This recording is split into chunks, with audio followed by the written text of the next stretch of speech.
Hello friends, എല്ലാ കൂട്ടുകാർക്കും സൈഗൂസ് വിഷന്റെ ഇന്നത്തെ പുതിയൊരു വീഡിയോയിലേക്ക് സ്വാഗതം.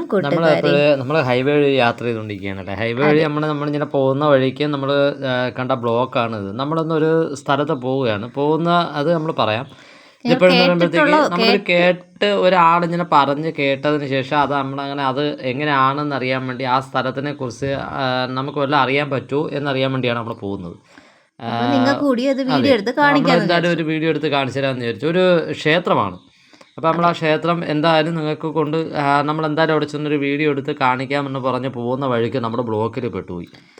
അപ്പോൾ അതെ, ഇതിപ്പോൾ നമ്മൾ പൊയ്ക്കൊണ്ടിരിക്കുന്നത് കഴിഞ്ഞാൽ നമ്മൾ എയർപോർട്ട് റോഡിൽ നിന്ന് നമ്മൾ എയർപോർട്ട് റോഡ് പോകുന്ന വഴിക്ക് പേട്ട എത്തുന്നതിന് മുമ്പ് ആണ് നമുക്ക് ഈ പോവേണ്ട സ്ഥലം. അപ്പോൾ അതൊരു ക്ഷേത്രമാണ്. ഇത് തിരുവനന്തപുരം തമ്പാനൂരിൽ നിന്നും എയർപോർട്ട് റോഡ് വഴി പോകുമ്പോൾ ഹൈവേയുടെ മേൽപ്പാലം എത്തുന്നതിന് മുൻപ് പേട്ടയിലാണ് ഇത് സ്ഥിതി ചെയ്യുന്നത്. ഇത് കാഞ്ഞിരവിളാകം ദേവീ ക്ഷേത്രം. ഇത് കേട്ടിട്ടുണ്ടോ എന്നറിയത്തില്ല, കേട്ടിട്ടുള്ളവരുണ്ടെങ്കിൽ കമന്റ് ചെയ്യണേ. അതെ, കാഞ്ഞിരവിളാകം ദേവീ ക്ഷേത്രം എന്നാണ് നമ്മുടെ ഈ ക്ഷേത്രത്തിന്റെ പേര്. ഇത് ഇവിടുത്തെ ഏറ്റവും പ്രധാന പൂജ എന്തെന്ന് വെച്ചാൽ ഗുരുതി പൂജയാണ്. ഗുരുതി പൂജ, ഇത് കൂടാതെ വെടിവഴിപാട് അങ്ങനെയൊക്കെയുള്ളത് നമ്മുടെ സാധാരണ ക്ഷേത്രങ്ങളിലുള്ള എല്ലാം ഉണ്ട്. എന്നാലും ഇവിടെ ഏറ്റവും പ്രധാനപ്പെട്ടത് ഗുരുതി പൂജയാണ്. അത് എന്തുകൊണ്ട് പ്രധാനപ്പെട്ടതായെന്ന് വെച്ചാൽ ഇവിടെ കഠിനമായ രോഗം, ദാരിദ്ര്യം, കുടുംബദോഷം, ആഭിചാര ദോഷം, ദൃഷ്ടിദോഷം, പിന്നെ മൃത്യുഭയം തുടങ്ങിയ ദോഷങ്ങൾക്ക് വിശ്വാസത്തോടെ ഇവിടെ ഗുരുതി പൂജ ചെയ്ത ദേവി നമ്മെ സംരക്ഷിക്കുന്നതാണ് ഇവിടുത്തെ വിശ്വാസം. ഓക്കെ, എല്ലാ വെള്ളിയാഴ്ചകളും വൈകിട്ട് 8 മണിക്ക് വിശേഷാൽ ഗുരുതി പൂജ ഇവിടെ നടക്കുന്നതാണ് കേട്ടോ. ഈ ഗുരുതി പൂജയ്ക്ക് നമ്മൾ ഇവിടെ 50 രൂപ അടച്ച് റെസിപ്റ്റ് വാങ്ങണം. എന്നിട്ട് വേണം ഇത് ഗുരുതി പൂജയ്ക്ക് നമ്മൾ പങ്കെടുക്കാൻ.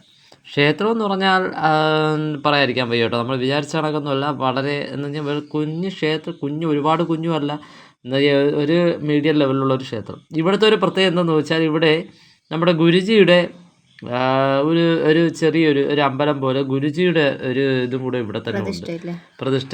അതെ, അതുപോലെ ഇവിടെ തന്നെ ഉണ്ട്. എന്നിട്ട് നമ്മുടെ ക്ഷേത്രത്തിന് നേരെ ഓപ്പോസിറ്റായിട്ട് ഗുരുജിയുടെ ഒരു ചെറിയൊരു ക്ഷേത്രം പോലെ ചെയ്തിട്ടുണ്ട്. നമ്മൾ അതിൻ്റെയും ഞാനൊരു വീഡിയോ എടുത്തു. പിന്നെ എവിടെയും കാണിക്ക വഞ്ചിയും കാര്യങ്ങളൊക്കെ ഉണ്ട് കേട്ടോ.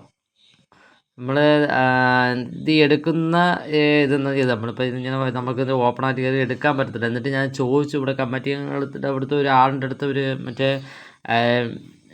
ഫ്രണ്ടിലെ കമ്മിറ്റിയിൽ അവിടെ ഇരുന്ന ഒരാളുടെ അടുത്ത് ചോദിച്ചപ്പോഴത്തേക്കാണ് അവർ കാര്യങ്ങൾ കുറച്ചൊക്കെ പറഞ്ഞു തന്നെ. അപ്പം ഞാൻ വീഡിയോ എടുക്കുന്നത് കണ്ടായിരുന്നു, ആ ചേട്ടൻ കണ്ടിട്ടുണ്ടായിരുന്നു. അപ്പോൾ എൻ്റെ അടുത്ത് പറഞ്ഞു എന്തെങ്കിലും ചോദിക്കാനുണ്ടെങ്കിൽ ചോദിച്ചോളാൻ പറഞ്ഞു. അങ്ങനെ കുറച്ച് കാര്യങ്ങളാണ് പറഞ്ഞു. പിന്നെ നമുക്ക് ഇത് ആധികാരികമായിട്ട് പറയാനൊന്നും നമുക്ക് അറിയത്തില്ല കേട്ടോ. പിന്നെ എന്താണെന്ന് വെച്ചാൽ നമ്മൾ ഇവിടെ വേറൊരു ഇതും കൂടെ ഉണ്ട്. നമ്മൾ ഈ ശനിയാഴ്ചയിൽ ശനിദോഷം ഉള്ള ആൾക്കാരുണ്ടോ, നമ്മുടെ ശനിദോഷമുള്ള ആൾക്കാർക്കായിട്ട് നീരാഞ്ജനം എന്ന് പറയുന്ന ഒരു പൂജ ഞങ്ങളിവിടെ ചെയ്യുന്നുണ്ട്. അതിന് 30 രൂപയാണ് ഇവിടെ ഇത് അടയ്ക്കേണ്ടത്. റെസിപ്റ്റ് 30 രൂപ അടച്ച് വേണം റെസിപ്റ്റ് വാങ്ങാൻ. നമ്മൾ ക്ഷേത്രം കൊള്ളാം. നമ്മളിവിടെ നിന്ന് പോയപ്പോഴത്തേക്കും ചെറിയ രീതിയിലുള്ള തിരക്കൊക്കെ ഉണ്ടായിരുന്നു. നമ്മളെല്ലാവരും കയറിയില്ല കേട്ടോ. ഞാൻ മാത്രമാണ് വീഡിയോ എടുക്കാനൊക്കെ കയറിയത്. ഇപ്പോൾ എങ്ങനെയാണെന്ന് നമുക്ക് അറിയത്തില്ല. അതുകൊണ്ട് നമ്മളൊരു സ്ഥലത്ത് പോകുന്ന വഴിക്ക് നമ്മളൊന്ന് കയറിയതാണ്.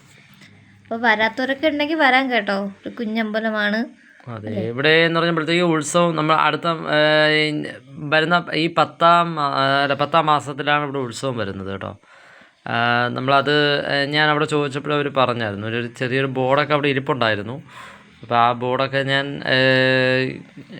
അപ്പോഴേ കിട്ടിയില്ലായിരുന്നു. നമ്മൾ ആ സമയത്ത് ഞാൻ ബോർഡ് എടുക്കാൻ പറ്റിയില്ല. പിന്നീടാണ് അത് ഓർത്തത്.